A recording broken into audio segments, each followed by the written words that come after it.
Have you ever stopped to think that your heart whispers long before it screams? A lot of people imagine heart attacks fall from the sky like a lightning bolt on a sunny day. But what if danger has been building quietly, year after year, inside your arteries? Could something be hiding there that you can't see and still prevent? Today, I'm going to show you, clearly and without fluff, how to protect your arteries. The foods that sabotage your circulation, the ones that truly help. A simple at-home check to gauge your blood flow, and at the end, a scientific discovery that may change how we treat plaque without surgery and without stents. Curious? Stay with me. Before we dive in, take a deep breath and get ready to look at your body with a little more kindness. As the years pass, your arteries, the highways your blood travels, tend to grow stiffer and thicker. It's like potholes and roadblocks slowly popping up on the freeway. Traffic starts to jam. You don't notice it on the first turn, but when pressure rises, the scare arrives.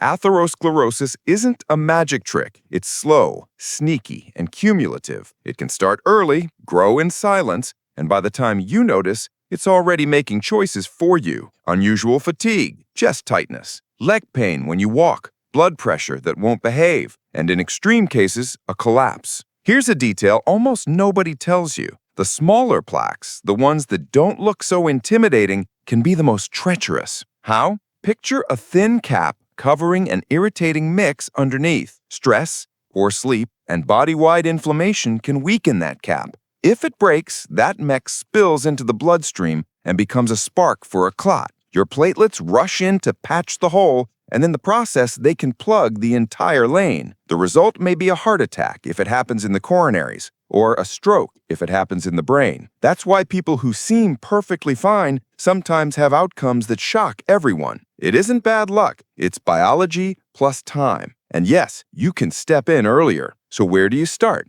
With smart choices on your plate and a realistic check of your risk. We'll get to food in a second. First, let's talk about knowing your numbers. There are sophisticated tests: carotid ultrasound, abdominal aorta ultrasound, coronary calcium scoring, coronary CT angiography, even catheterization, each with a time and a place. But there's also a simple screening tool that anyone with a blood pressure cuff can try at home as a first look: the Ankle-Brachial Index, or ABI. How does it work? Plain and simple. You compare the systolic pressure at your ankle with the systolic pressure at your arm. Measure your arm pressure, ideally both arms, lie down for a few minutes, then measure your right ankle and your left ankle. For each leg, you divide the higher ankle pressure by the higher arm pressure. That final number is your ABI for that leg. In general, 1.0 to 1.4 is expected. Below 0.9 raises a flag for peripheral artery disease. Above 1.4 can suggest very stiff calcified vessels. It's not a diagnosis,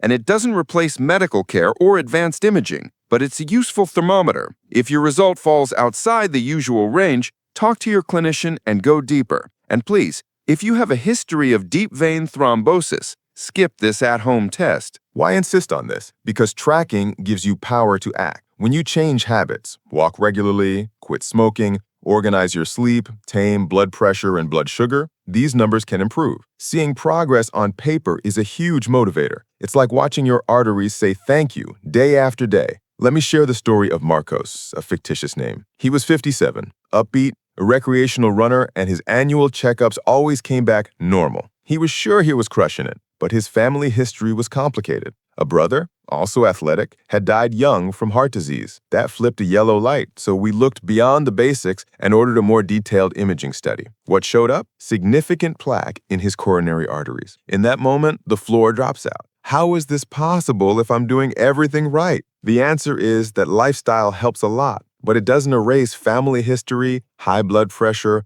off-target cholesterol, chronic stress, or diabetes. Marcos didn't have diabetes, but he carried the genetics and had smoked in the past. The good news? With serious treatment, a dialed-in eating plan, smarter training, and focus on what truly matters, a year later, he had meaningfully reduced the percentage of obstructions. Translation: he gained time, quality of life, and a better outlook. Now, let's open the kitchen and separate saboteurs from allies, starting with the top artery saboteurs: ultra-processed foods, cookies, chips, instant noodles, sugary sodas, and boxed heat-and-eat meals. They're convenient and addictive, and you pay for that convenience with excess salt, added sugars, poor quality fats, and additives that stoke inflammation. Ultra-processed foods, cookies, chips, instant noodles, sugary sodas, and boxed heat-and-eat meals. They're convenient and addictive, and you pay for that convenience with excess salt, added sugars, poor quality fats, and additives that stoke inflammation. Added sugars and corn syrup, juice boxes, ready-made sauces,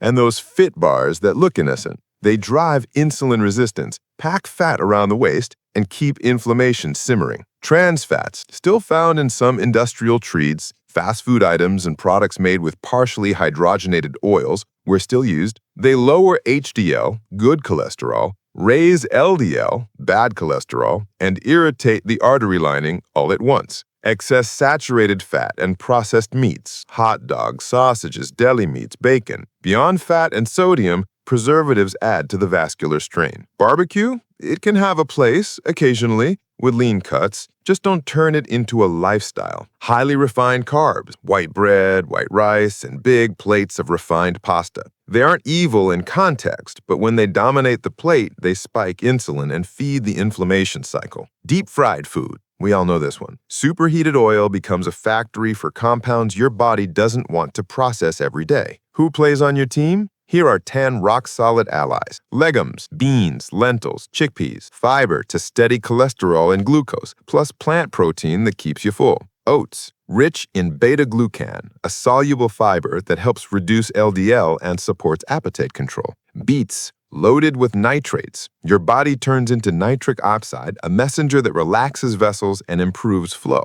Dark leafy greens, arugula, spinach, kale, similar nitrate pathway, plus a heavy dose of antioxidants. Seeds, chia, ground flax, fiber, lignans, and plant omega-3s that help with inflammation and lipid balance. Fruits, especially avocado, heart-friendly monounsaturated fat that nudges HDL up. And berries, with anthocyanins that protect the endothelium. Nuts, walnuts, almonds, Brazil nuts. A small handful delivers minerals and quality fats that support heart health. Fatty fish, sardines, salmon. Omega-3s that lower triglycerides and help calm inflammatory pathways. Extra virgin olive oil. A daily drizzle as your default fat changes the game over time. Dark chocolate, 70% plus. Flavonoids that, used with restraint, join the vascular wellness team. Can I actually do this in real life? Yes. Start with what you control today. Swap soda for water with lemon. Carry a small bag of nuts so you're not trapped by cookies. Make room for a generous ladle of beans on your plate. Choose fish 2 to 3 times a week. Add oats to your breakfast. One better choice invites the next. And please, don't go all in for a week only to burn out. What protects arteries is consistency, not perfection. Remember that scientific teaser I promised?